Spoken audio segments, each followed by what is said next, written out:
কিন্তু মিষ্টিতে প্রতিদিনই ধরে।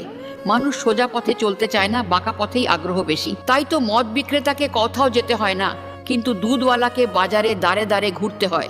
আমরা দুধ বিক্রেতাকে বলি, দুধে জল মেশাওনি তো, আর মানুষ মদে জল মিশিয়ে খায়। আজ পর্যন্ত মানুষকে এতটুকুই চিনলাম। কচু পাতা দেখেছেন নিশ্চয়ই, উপরে সবুজ আর ভেতরে চুলকানিতে ভরা। ঠিক তেমনি কিছু মানুষ আছে, বাইরে থেকে দেখতে ভীষণ সুন্দর, পরিপাটি, কিন্তু ভেতরটা আবর্জনায় ভরা। সাপ দুধ খেয়ে বিষ উগরে দেয়, আর গরু ঘাস খেয়েও দুধ দেয়। সুতরাং দোষটা খাবারের নয়, পার্থক্যটা স্বভাবের। নিজের যোগ্যতা নিয়ে কখনো অহংকার করবেন না। মনে রাখবেন, পাথর কিন্তু নিজের ওজনের জন্য জলে ডুবে যায়। কি আজব দুনিয়া জানেন? যার চোখে ঘুম আসে তার কাছে ভালো বিছানা নেই, আর যার কাছে ভালো বিছানা আছে তার চোখে ঘুম নেই। যার মনে দয়া আছে তার কাছে দেওয়ার মতো কিচ্ছু নেই, আর যার কাছে দেওয়ার অনেক কিছু আছে তার দেওয়ার মতো মনটাই নেই।